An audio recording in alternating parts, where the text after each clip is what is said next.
Hello everyone, मैं एक बार फिर से आपका बहुत बहुत स्वागत करता हूं दोस्तों इस अपने यूट्यूब के प्लेटफॉर्म पे जिसका नाम है हिंदी प्रैक्टिस किंग।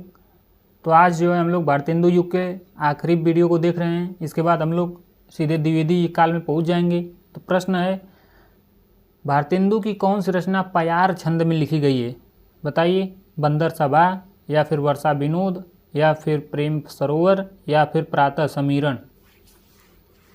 बताइए। यहाँ पे भारतेंदु हरिश्चंद्र जी के बारे में पूछा है, किस छंद में? पयार छंद में।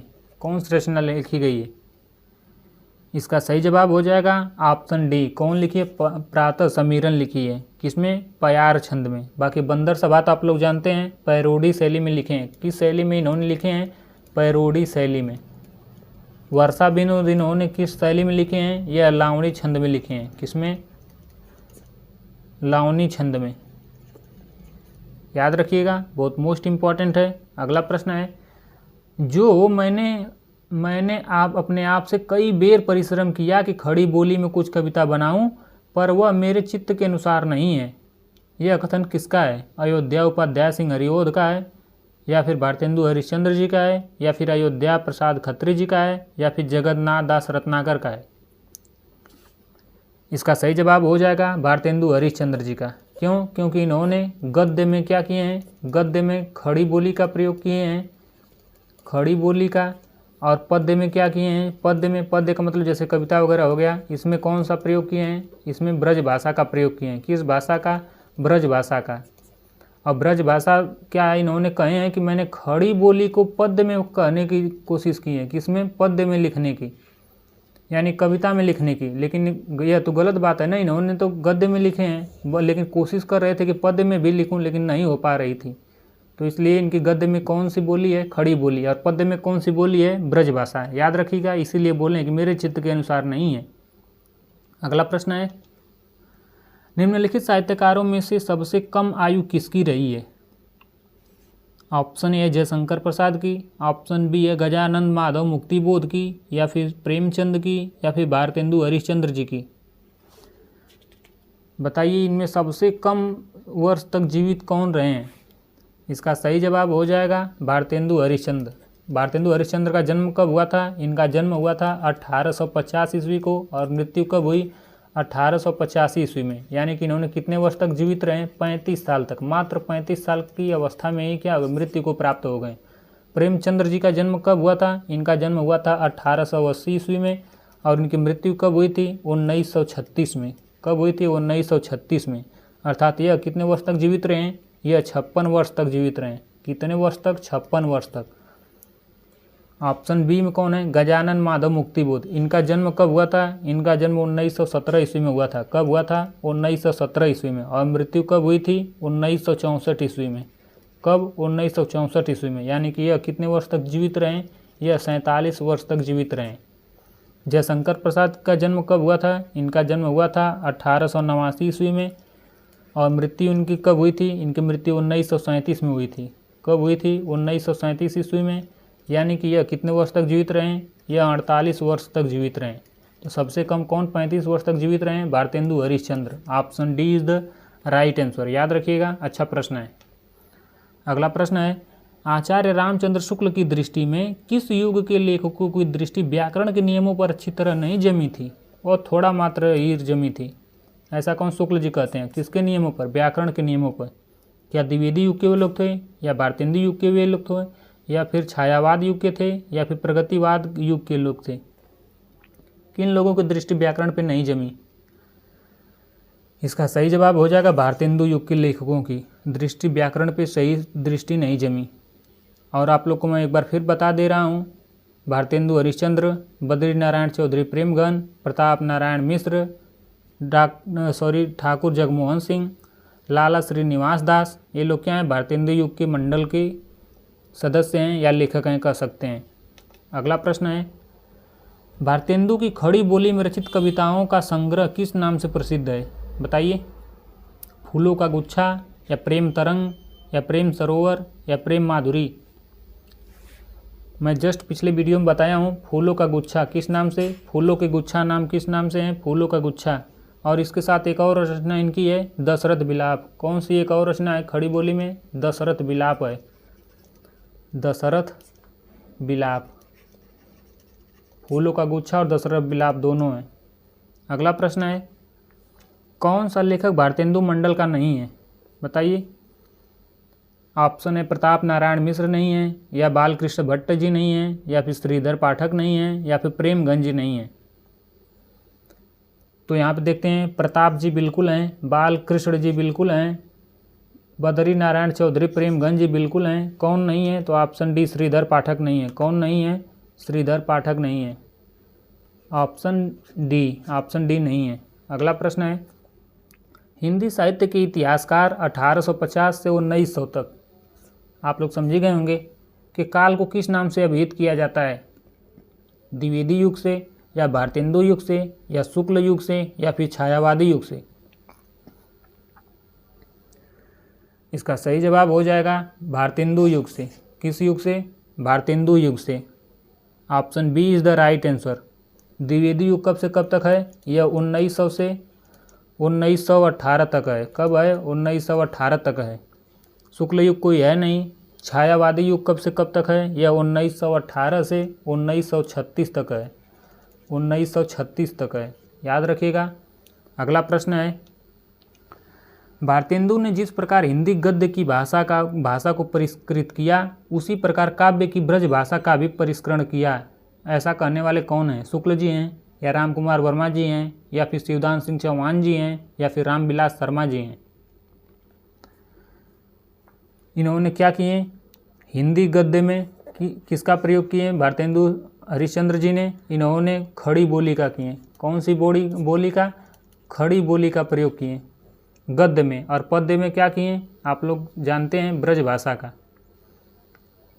काव्य की भाषा कह सकते हैं, कविता की भाषा कह सकते हैं, कौन सा? ब्रज भाषा।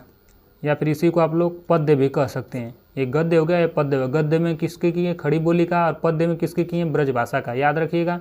कौन किए? भारतेंदु हरिश्चंद्र जी किए।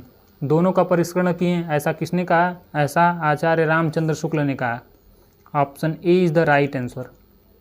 अगला प्रश्न है, समस्या पूर्ति किस युग की विशेषता है, बताइए।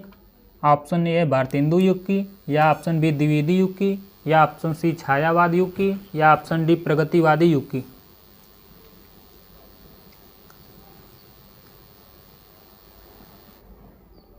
इसका सही जवाब है ऑप्शन ए। किसका? भारतेंदु युग की। समस्या की पूर्ति कर रहे हैं, यानी कि जो देश प्रेम से नहीं जुड़े उनको देश प्रेम की ओर से जोड़ रहे हैं। अर्थात भारतेंदु युग में समस्या पूर्ति एक लोकप्रिय काव्य पद्धति थी, और कवियों की प्रतिभा और रचना कौशल को परखने के लिए कवि गोष्ठियों और कवि समाजों में कठिन से कठिन विषयों पर समस्या पूर्ति कराई जाती थी, यानी एक सभा बुलाई जाती थी।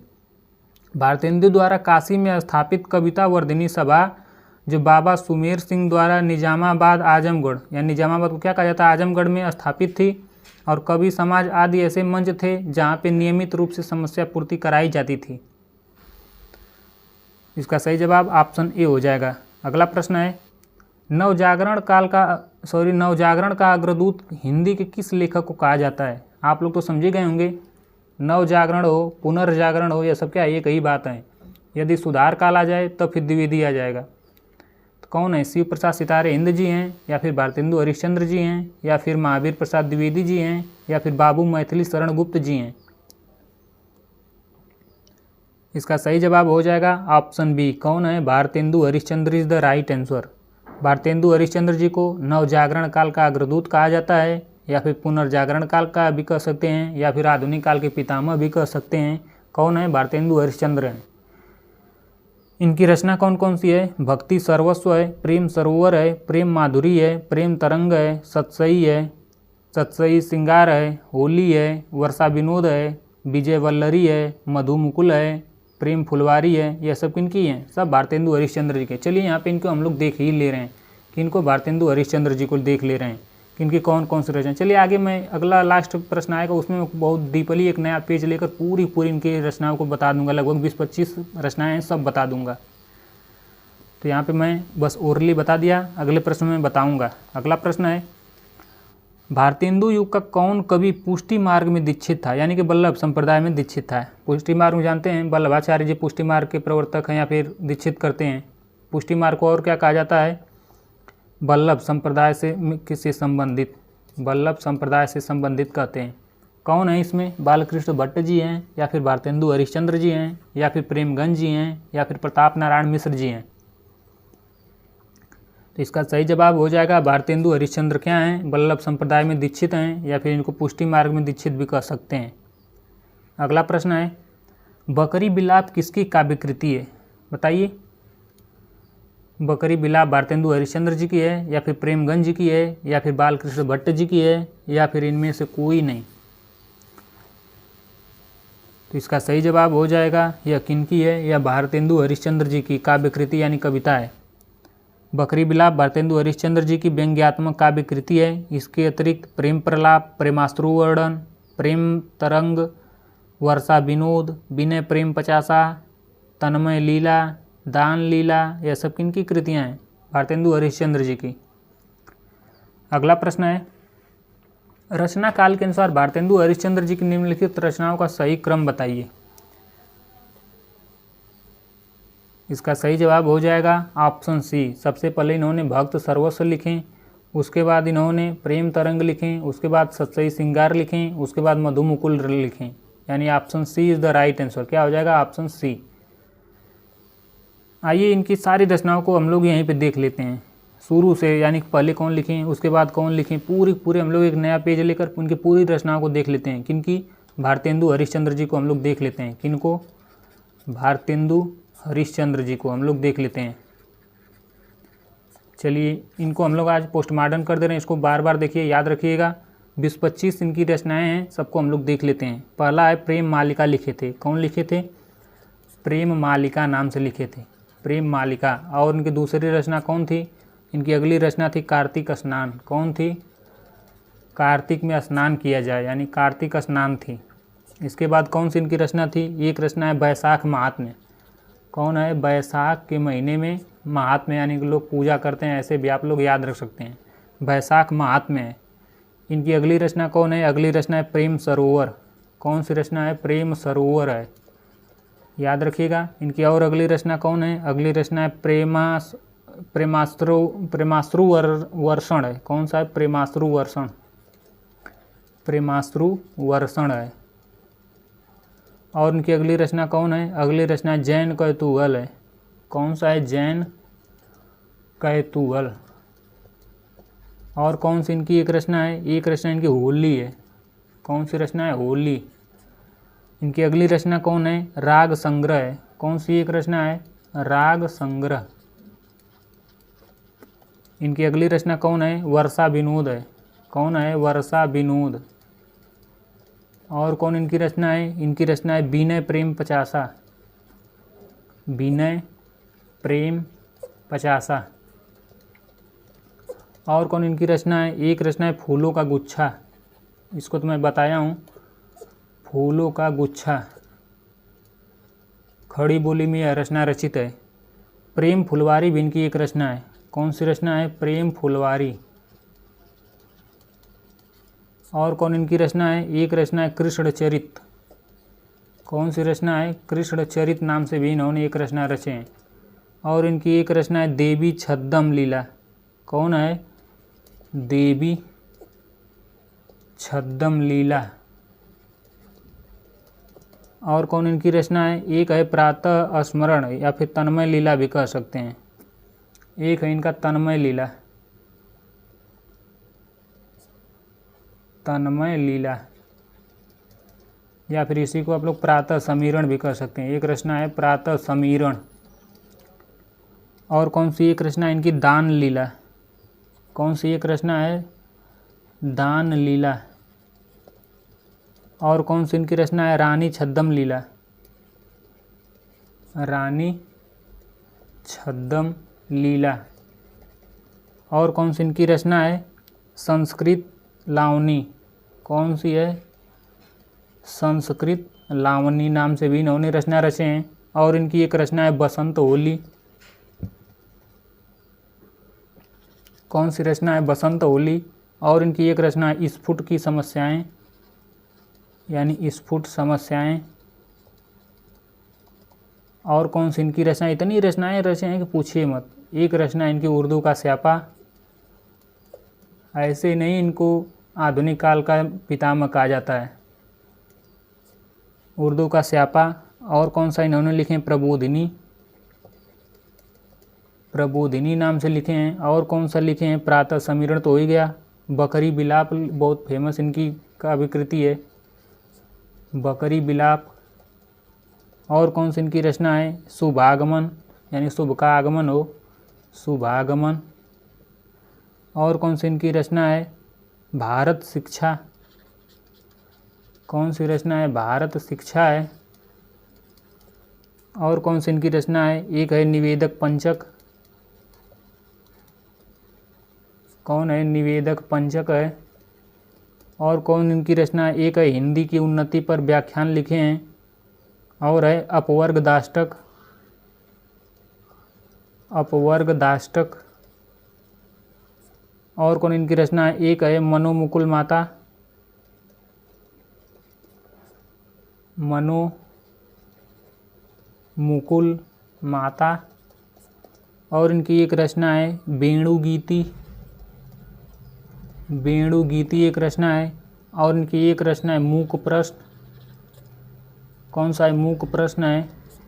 और इनकी एक रचना है अपवर्ग पंचक हो ही गया, पुरुषोत्तम पंचक है, पुरुषोत्तम पंचक।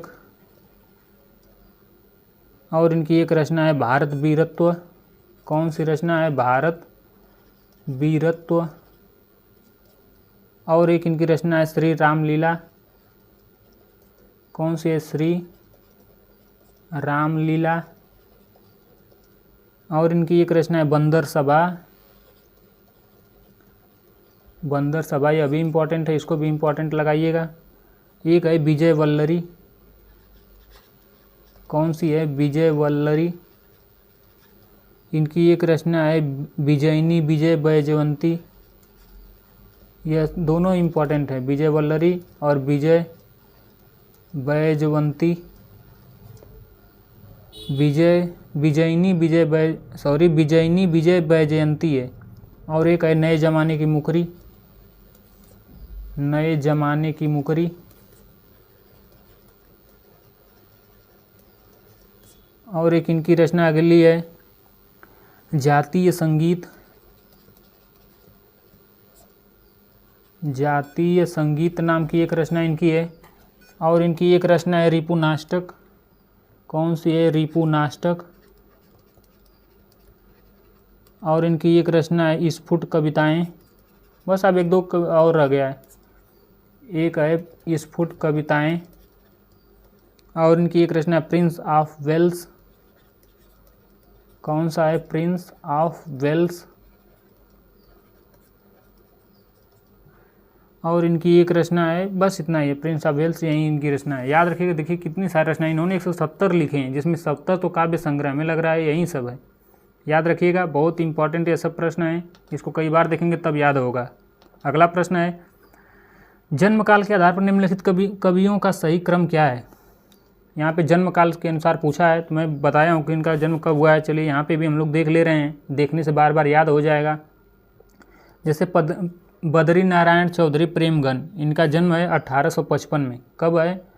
1855 में इनका जन्म है। और मृत्यु कब हुई इनकी? 1923 में। कब हुई? 1923 में। प्रताप नारायण मिश्र, इनका जन्म कब है? प्रताप नारायण मिश्र का इनका जन्म है 1856 में। और इनकी मृत्यु कब है? 1894 में। कब है? 1894 में, याद रखिएगा। और अगले कौन है? भारतेंदु हरिश्चंद्र के बारे में आप लोग जानते हैं। 1850 में इनका जन्म हुआ, 1885 में इनकी मृत्यु हो गई। जगमोहन सिंह के बारे में देख लेते हैं। जगमोहन सिंह का जन्म कब हुआ? 1857 में। और इनकी मृत्यु कब हुई? इनकी मृत्यु हुई 1899 में। यह वीडियो लास्ट वीडियो है इस पर, भारतेंदु युग पे। इसके बाद हम लोग द्विवेदी युग का प्रश्न का हल करेंगे अगले वीडियो में। तो इसका सही जवाब हो जाएगा ऑप्शन सी। इस हिसाब से भारतेंदु जी सबसे पहले आ जाएंगे। Option C is the right answer. अगला प्रश्न है कविता के लिए खड़ी बोली यानी काव्य के लिए खड़ी बोली के पक्ष में आंदोलन की शुरुआत किसने की? प्रेमगंज जी ने, या भारतेंदु जी ने, या जगन्नाथ दास रत्नाकर ने, या फिर अयोध्या प्रसाद खत्री ने? इसका सही जवाब हो जाएगा अयोध्या प्रसाद खत्री ने किए। कौन किए? कविता में खड़ी बोली का अयोध्या प्रसाद खत्री ने किए। याद रखिएगा क्यों, क्योंकि भारतेंदु जी ने तो कविता में यानी कि गद्य यानी पद्य में जिसको कविता कहते हैं, कविता में किसका प्रयोग किए? इन्होंने इसमें ब्रज भाषा का प्रयोग किए। लेकिन यहाँ पे खड़ी बोली दिया है, तो कौन किए खड़ी बोली का प्रयोग? अयोध्या प्रसाद खत्री ने। और भारतेंदु जी ने गद्य के लिए कौन सी भाषा का प्रयोग किए? इसके लिए इन्होंने खड़ी बोली का प्रयोग किए। इसके लिए खड़ी बोली का। अगला प्रश्न है, प्रयाग रामागमन के लेखक कौन हैं? बालकृष्ण भट्ट जी हैं, या प्रताप नारायण मिश्र जी हैं, या प्रेमगंज जी हैं, या फिर इनमें से कोई नहीं है? इसका सही जवाब हो जाएगा ऑप्शन सी। कौन हो जाएंगे? प्रेमगंज जी हो जाएंगे। Option C is the right answer. कौन हो जाएंगे? प्रेमगंज जी। इनकी रचनाएं कौन कौन सी, हम लोग थोड़ा सा प्रेमगंज के बारे में हम लोग देख लेते हैं, क्योंकि इनके बारे में नहीं देखे हैं। इनका एक तो रचना आप लोग देख ही रहे हैं, प्रयाग रामागमन। दूसरी इनकी रचना है भारत सौभाग्य। कौन सी रचना है? भारत सौभाग्य है। इनकी कम ही रचनाएं हैं, बहुत ज़्यादा नहीं है। एक है जीर्ण जनपद। कौन सा है? जीर्ण जनपद है। बहुत ही इंपॉर्टेंट ये अभी प्रश्न है, जीर्ण जनपद की इनकी रचना बार बार पूछा जाता है प्रेमगंज की। एक है आनंद अरुणोदय, इनकी भी एक रचना है आनंद अरुणोदय। और कौन इनकी रचना है? इनकी और रचना है हार्दिक हर्षादर्श। हार्दिक हर्षादर्श। और कौन इनकी एक रचना है? एक रचना मयंक महिमा। किसकी महिमा? मयंक महिमा। और इनकी एक रचना है अलौकिक लीला। कौन सी लीला है? अलौकिक लीला।